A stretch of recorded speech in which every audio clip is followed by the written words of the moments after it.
The Dark Triad, the main antagonistic villain group going against our protagonists in the second half of Black Clover.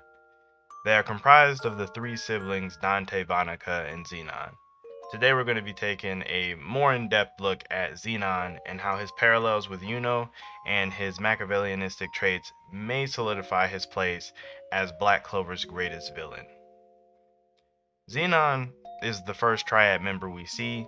He was cold-hearted, calculated, and strategical, all traits that lead into the Machiavellian side of the Dark Triad. Now, for those of you who don't know, the Dark Triad, while being a villain group in Black Clover, is also the name of the three antisocial or negative personality traits, and each member actually does fall heavily into one of these categories. However, to get a much better look at the Machiavellian side, or to get a better look at Zenon's character, we really do have to take a look into his backstory.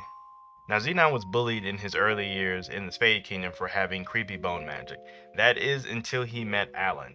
Alan is super important to Zenon's actual story and him as a character.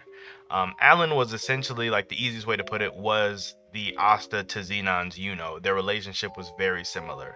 Through his relationship with Alan, Zenon gained that compassion you would get from a healthy rivalry, and even was regarded as a genius with his bone magic. Him and Alan were going to change the Spade Kingdom. They were going to protect it and bring hope to the entire kingdom, essentially. He even wanted nothing to do with the devil possessions that his family was already a part of. He was perfectly content with being Alan's rival and going through the ranks of the Magic Defense Force. That is until the dungeon incident that kind of completely shaped Zenon into the character that we see right now.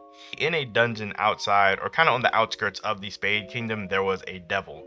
And this devil basically was threatening the entire squad, as well as it was going to make it out and possibly destroy the nearing town, causing massive damage to the Spade Kingdom, which is something that they all wanted to prevent. Alan, in a very Asta-like fashion, was going to never give up and was going to take out this devil, while Zenon didn't see it as possible. Zenon didn't truly believe that Alan was going to be able to really do anything, or that they were going to be able to do anything. He's seen the only out as him using his ultimate attack to take out the devils. So it was in that moment of Alan charging forward that Zenon launched his ultimate spell, but launched it through Alan, killing his best friend and killing the devil at the same time. However, this was a huge blow because Zenon had essentially betrayed the trust of Alan, his best friend, his rival, his whatever you want to call him. And this, I feel like, is probably one of the biggest traits of Machiavellianism, besides the cunning and cold-hearted part, but would be the deceiving part.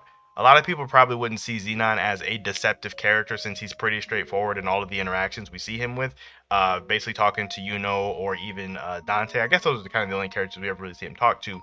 But his biggest deception would be betraying his best friend's trust in literally shooting him in the back. A horrible thing to do regardless of the outcome, what was going to happen with the devil. May it have her, may it not have gotten out, still really set Zenon on this path. I feel like that was the big first step that set him down this path of Machiavellianism. That is a huge characteristic, and I guess the overall characteristic that Zenon's personality is based off of. Through that moment, Zenon's philosophy for life essentially emerged, which was, without power, neither emotions nor tenacity mean a thing. The weak should just be discarded.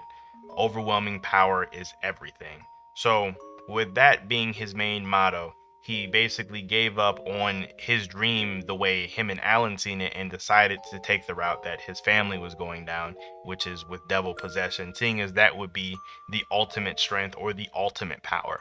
Then you fast forward some time later, he participates in the coup that the Zogratis family had against the Spade royal family, as well as just, I guess, gathering power throughout the rest of that time that we didn't really get to see him in the story. And then, of course, that leads us until our first time actually seeing Zenon in the story. Not really going to talk much about the stuff with him in the Diamond Kingdom, but the attack on the Golden Dawn base, when we first get to see Zenon really interact, and this is where the parallels with him and Yuno really start to come into play. During the Golden Dawn Massacre, there are two key moments where we really got a good look at Zenon's character and how it does reinforce the themes that were established prior. We see the interaction between him and William when he's telling William that if he would just discard his squad mates, like if he would just stop caring about them, he could probably be able to fight better, referencing the choices he made to discard Alan in face of the bigger foe, showing that he definitely is down for this kind of conniving and deception. And then the more important interaction, in my opinion, is his one with Yuno. When while he is defeating Yuno, he's telling him it's not that you're weak, I'm just simply far stronger. This is all for the benefit of the Spade Kingdom. These are two really important things because Yuno is one that also is prided in his strength and has taken him and Zenon were on similar paths until that massive split of him killing his best friend, which is something would never do because he always has the utmost faith in whoever he's with, as well as in his own abilities. And then in their second encounter, this is when we kind of get to see everything come completely full circle. Who has always placed a lot of trust in his comrades and in his own abilities, meeting up against Zenon, the one who discarded everything for the sake of the power to achieve whatever his goals were. A person who believes that without the strength or the power, nothing you want can actually happen. You just have to be powerful for yourself. Really like two heavily idealistic people clashing together. It's a really dope moment and means a lot in terms of like the symbolism in Black Clover. Something that I think Tabata does do really well when he wants to do it. It's during this fight that Zenon and they don't really ever talk about it outwardly, but essentially we get to see through their thoughts that they are having a idealistic clash. Throughout the fight, both of them constantly one up each other and get various power-ups or various changes in their abilities to kind of get the advantage over one another to kind of prove which one is right as well as win the actual battle.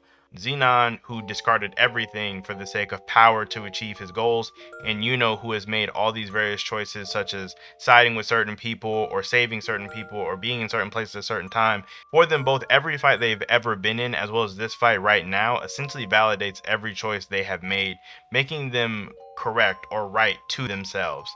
We get to see this showcase really well when Zenon knocked into the Grimoire Tower of the Spade Castle. Does think about all the various choices that he made that led him to this moment, and he really wonders if they are all wrong. And it's after gets back up and he does say to Zenon that I'll prove that the choices that I've made weren't wrong while attacking Zenon, and this makes Zenon respond in a very malicious way, a much more evil way than we have seen Zenon previously, with much more emotion that he wants to crush him.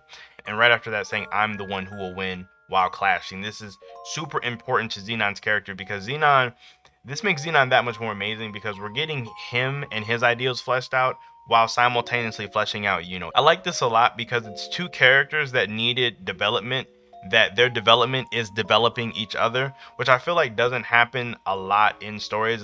At least I can't think of too many times it has happened off of the top of my head, and I think it was handled very, very well. Another major component to Xenon's status as probably one of the greater villains in Black Clover is his portrayal. I've mentioned it before in my Dante video that I think villain portrayal is really important. Their characterization within themselves, as well as how they're viewed in the story, it means a lot to how us, the viewer, as well as the characters in the story, do view them.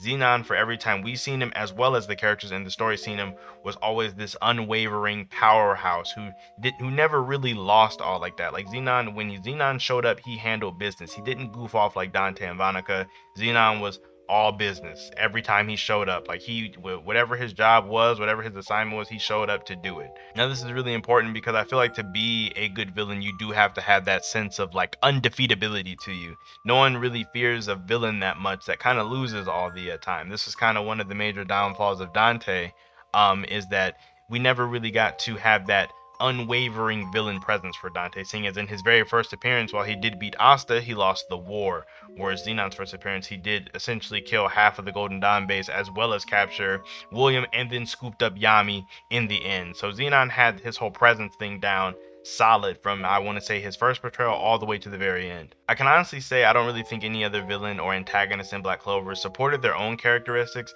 as well as mirrored our protagonist in such a way that Zenon did. I think he handled it probably the best that we've seen.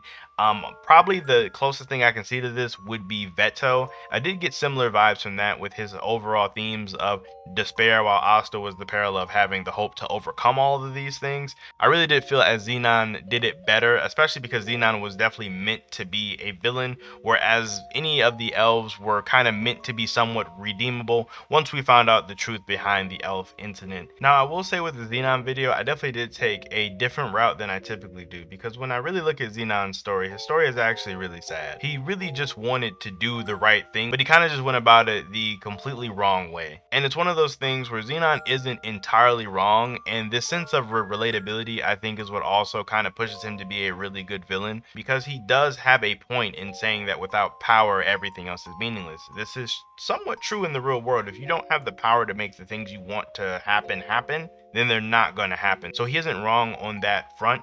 However, once you discard everything, there's really nothing left. Like, it's like, kind of, what are you at the end of all that? I mean, I'm not really one to kind of judge people on their choices, but it does really suck that Zenon had to go down the path that he did. And I feel like how he is reinforced in his own character, as well as how he's represented in the story, as well as his realistic tones and notes that people can relate to, I feel like all these combined, is what kind of do propel Zenon into being one of those great villains, or one of the greatest villains in Black Clover.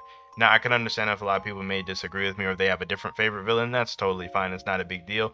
And if somebody wanted to say you could attribute this to Black Clover not having a lot of very, very strong villains, I would understand that also. But I feel like, at least at this moment, until we get to see more, Zenon might actually have solidified his spot in that place.